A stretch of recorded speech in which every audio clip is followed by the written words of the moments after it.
On open exchange, miner DRD Gold has reported an 11% increase in full-year headline earnings per share.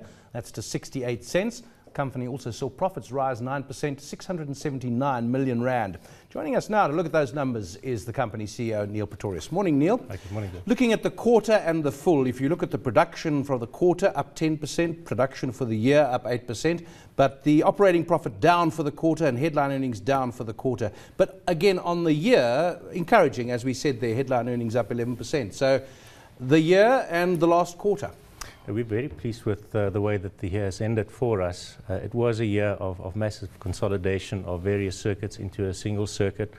Also the commissioning of new capital infrastructure. And with those things, more often than not, you have a degree of volatility in production. So we were quite pleased with the way that, and relieved with the way that the year ended for us, both on the profit side and also on the production side in particular. Just remind us what the operation looks like and what you've actually been doing there on the ground. Well, we're essentially doing recycling of old mine tailings. We process just shy of 2 million tons of material per month.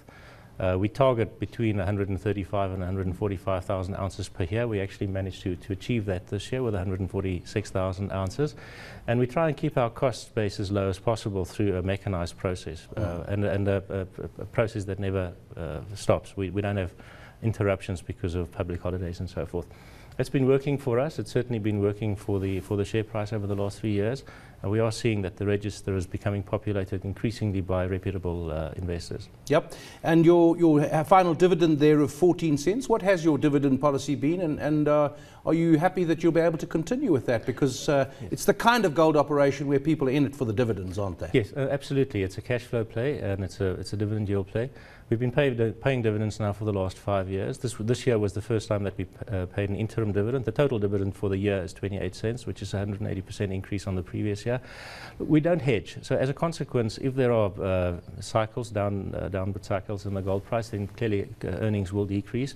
But if they go up again, then earnings will increase. So we'll maintain a sort of a loose, it's not a policy, it's more of a target of roughly 30% of headline earnings. You've mentioned that you're a mechanized operation mainly, so the gold industry wage dispute issues have not really affected you, or have they? Well, there's always the risk. You can never ignore the subtleties of your labor relations. We've been very fortunate in the sense that our employees did not go out on any of these illegal strikes. We don't seem to have the union rivalry in our operations than what you're seeing in many of the other operations. Is that just good luck or good management? I don't know. Look, our labor force is predominantly urbanized. We don't have concentrated little villages of employees. They're fully integrated into society or into the areas where they live. I think we have a more operator type employee as opposed to a labor type employee. But you do have to manage your labor relations very, very carefully. I think the fact that we can pay a handsome dividend is to a large extent attributable to the fact that we did not have labor interruptions, and we would want to reward our employees for that, and I think they know that too. What about the gold price? I mean, for any chief executive waking up in the morning, it must be the first thing you look at, I presume, and certainly it's been very volatile, come back a bit, but still low, and the comment has been made how many gold companies globally are below the water in terms of making money at present gold prices. This new concept of NCE, or notional cash expenditure, or all-in cash expenditure, because of who we were and where we were, our focus has always been on managing cash flows very carefully. And I think you manage gold price by managing costs and building in a degree of optionality in how you configure your operations. And we have a lot of switch-on, switch-off technology within our configuration. So we'll keep an eye out on costs, and the gold price needs to take care of itself. We think that the dynamics for a gold price, the global dynamics for a gold price and indicators in the longer term still remain very good. We have on our board people who understand both the investor market and the gold market very, very well. Our chairman used to be a trader. One of our senior non-execs understands gold price dynamics and currency dynamics very well. So we will continue to take full exposure to the gold price. We won't hedge, and just very carefully manage our costs and maintain the optionality that we have in our operations. It all sounds like it's going well. Given the sector, it sounds like you're doing better than most, and with a bit of luck, perhaps more stable than most, as you say. What are the things that are worrying you most at the moment?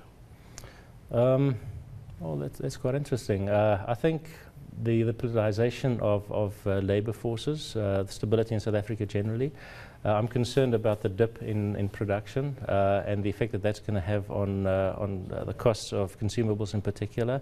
We have to maintain economies of scale within industry itself, and the relevance of gold mining investments generally, the attractiveness of that in the global investor market. So those are the things. Operationally, not too much, but I think the global dynamics and the local dynamics, the national dynamics around mining are a bit of a concern. Costs. Electricity is the one that all miners have to look at. Input costs, if there's a weaker rand, some of your input costs go up. How's that looking? Well, we have maintained a 10% year-on-year increase. In fact, we analysed our costs over the last 30 years, particularly our cost per tonne, and we have, for some reason, maintain a very steady 7.5% increase over the entire life of this particular circuit, this particular operation. And we do seem to manage to stay sort of within double digits, just on 10% or just below 10%. You've got to manage these things very, very carefully. Technologies improve the whole time.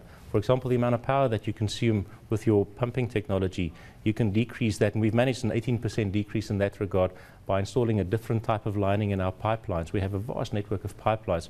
You've got to be very smart. You've got to be smarter and on the ball when it comes to the type of technologies that you use. We'll leave it there. That's Neil Protious. Thanks for coming into the studio. He is Chief Executive of DRD Gold on their numbers.